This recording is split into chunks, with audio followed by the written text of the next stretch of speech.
ассалому алайкум дӯстони азиз, имрӯз мисоли 2.018 сканавиро мебинем. 2.018 сканави.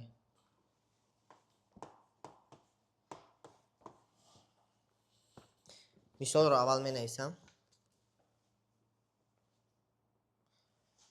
1 ҷамъи x ҷамъи x квадрат тақсими 2x ҷамъи x квадрат ҷамъи 2 тарҳи дар инҷо 2 холӣ аст, танҳо 2 тарҳи боз хачи каср 1 тарҳи x ҷамъи x квадрат ва тақсими 2x тарҳи x квадрат, ҳама инҳо дар дараҷаи минуси аст ва боз зарби 5 тарҳи 2x квадрат ҳангоми x баробар будан ба решаи 3,92. ин ифодаро сода карда қимати ифодаро мо бояд ҳисоб кунем. қимати ифодаро ҳисоб кунем бояд. қадами аввал мо дохили қавсро, дохили ҳамин қавси квадратиро ҳисоб мекунем, дохили қавсро ҳисоб мекунем ва бинед ки дар инҷо мо махраҷ дорем. махраҷи касри аввал 2x ҷамъи x квадрат, махраҷи касри дуюм 2x тарҳи x квадрат, махраҷи ин адади 2ро махраҷ медиҳем, махраҷаш 1 аст. яъне махраҷи умумӣ азбаски ин махраҷҳо ба ҳамдигар монанд нестанд, якхела нестанд, махраҷи умумӣ ҳосили зарби онҳо мешавад. яъне ки 2x ҷамъи x квадрат зарби 2x тарҳи x квадрат. менависем махраҷи умумӣ, махраҷи умумӣ 2x ҷамъи x квадрат ҳосили зарби онҳо 2x ҷамъи x квадрат зарби 2x тарҳи x квадрат. бинед мо агар як бора ҳамаро кор кунем дар инҷо бисёри бад ифода дар роҷи бад мешавад, мо эҳтимолияти хато кардан хеле зиёд аст. барои ҳамин қадам ба қадам кор мекунем ки мисолро оҳиста оҳиста оҳиста сода кунем. ин қавсҳоро мекушоем. қавса кушода метавонед? метавонед ту? қавсҳоро мекушоем. 2x бо 2x мешавад 4x квадрат, 2x бо минус x квадрат мешавад минуси 2x куб ҷамъи аъзои дуюмги x квадрат зарби 2x мешавад 2x куб боз тарҳи x дар дараҷаи 4 x квадрат бале азбаски тарҳ дорад. инҷо дидан мумкин аст ки 2x куб бо 2x куб ихтисор мешаванд, мемонад 4x квадрат тарҳи x дар дараҷаи 4, ё ин ки мо метавонем ки x квадратро аз қавс барорем. x квадрат дар дохили қавс 2x квадрат 2 тарҳи x квадрат. ҳамхел махраҷи умумӣ. акнун сурат мо медонем ки ба ин махраҷи инаш мерасад, ба ин бошад махраҷи инаш мерасад, ба ин бошад махраҷи ҳар дуяш, чунки махраҷи ин 1 аст, яъне ки махраҷ ба ин ана ин мерасад x квадрат 2 тарҳи x, яъне махраҷи умумӣ ҳамааш ба ин мерасад, чунки махраҷи ин 1 буд. яъне ки суратро менависем. сурат 1 бед суратро ба қисмҳо тақсим мекунем. касри якум, сурати касри якум, сурати касри аввал, сурати касри аввал ин мешавад 1 ҷамъи x ҷамъи x квадрат зарби махраҷи касри сеюм 2x тарҳи x квадрат. ин баробар мешавад ба бед ин тавр мекунем. якро ба ин каср зарб якро ба ин қавс зарб мезанем, мешавад худи ҳамин. ё ки бед ин тавр мекунем. аъзоҳои инро якто бо аъзоҳои ин зарб мезанем. 2x зарби 1 мешавад 2x ҷамъи 2x зарби x мешавад 2x квадрат, 2x зарби x квадрат мешавад ҷамъи 2x куб. акнун навбати минуси x квадрат шуд.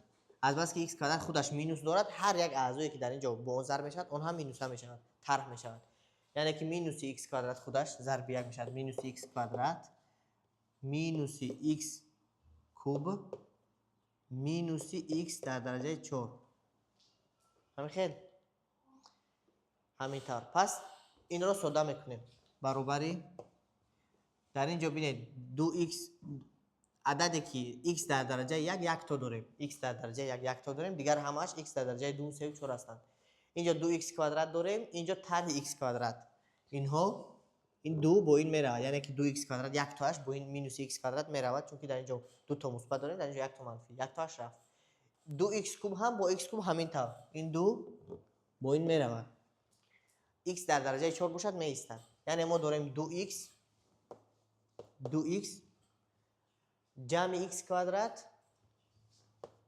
جمع x کвадрат بلندتر گبزه ما بزنید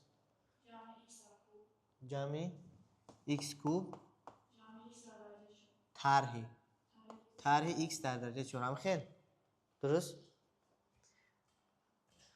یعنی این صورتی کسری اول بود این رو می نویسیم صورت این آسان است این فقط صورتی کسری دوم ما دو رو هم دو تقسیم یک رو همچون یک کسر حساب میکنیم صورت کسری دوم این می شود دو ضربی مخرج عمومی انا این x کвадрат دو طرح x کвадрат دو ضرب x کвадрат باز دو طرح x کвадрат یا اینکه قوس رو میکشیم دو با این دو می شود 4x کвадрат طرح 2x در درجه 4 هم خیلی این صورت کسری دوم بود صورت کسری سیوم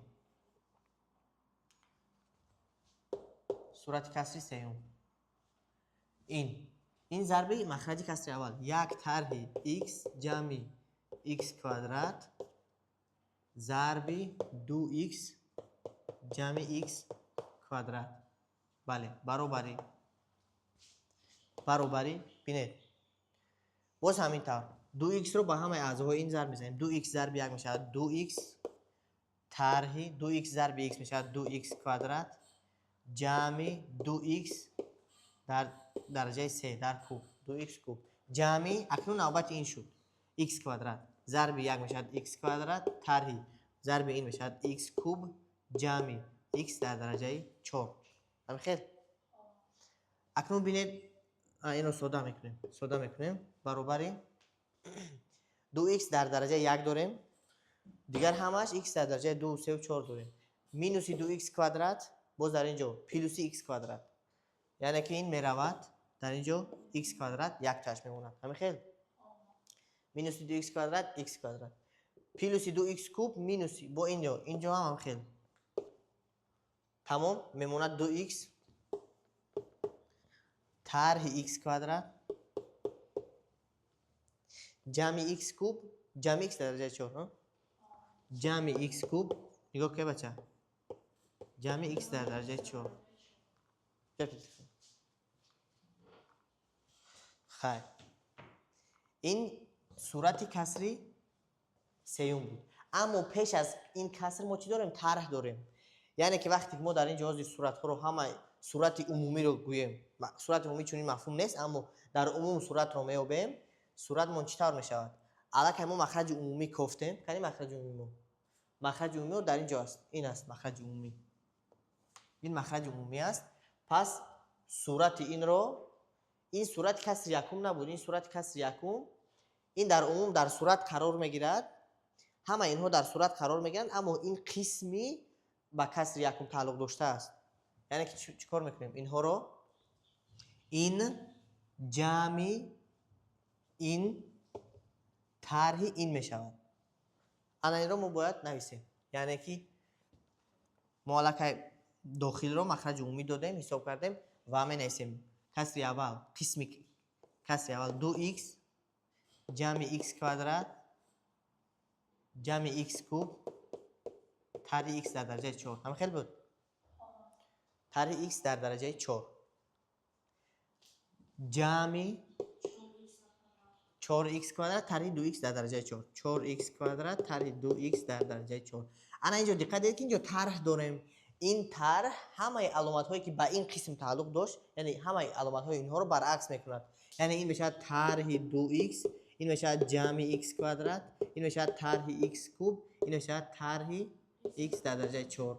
انا این صورت میشه در عموم صورت. این تقسیمی مخرج عمومیمون هست. باز در درجه مینوس 1. نه از مخرج عمومی را نمینویسیم. باز فقط همین صورت رو مساوی میکنیم. ببینید اینجا 2x داریم. اعضاهای مانند رو اکنون گروه بندی میکنیم. اینجا 2x داریم. آلبس. اینجا 2x داریم. حاضر. دیگه x در درجه 1 نداریم. دیگر x در درجه 1 نداریم. اینجا x کوادرات داریم. باز در کجا؟ اینجا x کوادرات داریم. اینجا x کوادرات داریم. تمام در سه جا داریم. انا اینجا x کوب داریم. اینجا x کوب داریم. تمام.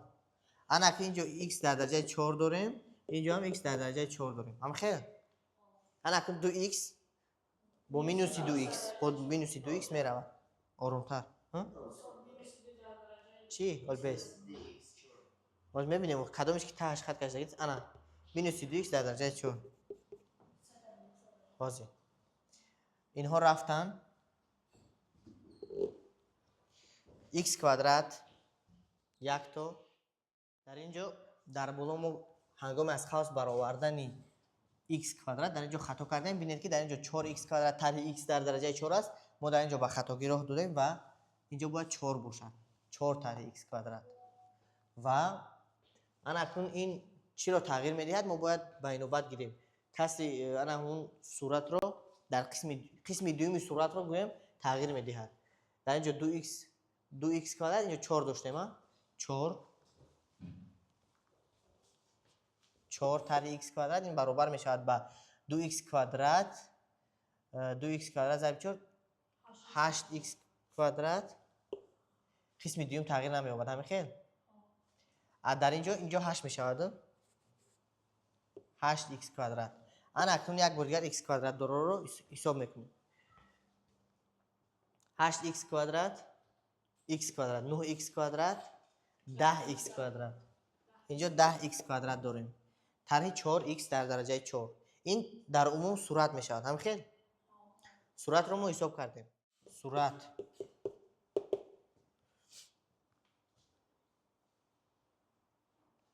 انا مخرج ما کنیم. مخرج ما اینجاست. هم خیلی. بله. اما ببینید که همه این در درجه مینوس 1 است. پس ما میتونیم تمام کسر رو چپه گردونیم. یعنی می نویسیم 10x کوادرات طرح 4x در درجه 4 تقسیم x کوادرات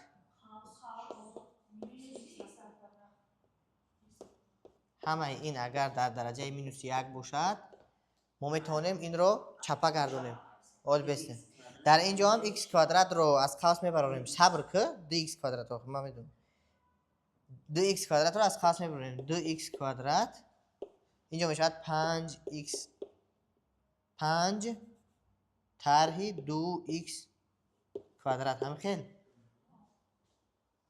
تقسیمی بیایید این رو برعکس می نویسیم. برعکس می نویسیم چون که در درجه مینوس 1 است. اینجا داریم x کوادرات 4 طرح x کوادرات تقسیمی در اینجا 2x کوادرات 5 طرح 2x کوادرات.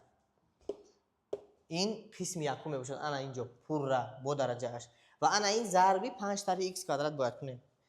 یعنی در اینجا می نویسیم که اول اینجا x کوادرات رو اختصار میکنیم. میمونه 4 طرح x کوادرات تقسیم 2 5 طرح 2x کوادرات ضربی 5 طرح 2x کوادرات و اینها اختصار میشوند. میمونه 4 طرح x کوادرات تقسیم 2 و قیمتی عددی رو اکنون میگذاریم. از بس که x ما این با 392 برابر است کوادرات برای 6 کوادرات اون میشد خودی 392. پس 4 طرح 392 تقسیم 2 این میشود 4 طرح 392 میشود 0.8 تقسیم 2 میشود 0.4. این بود جواب مثالی 2.018 اسکنری.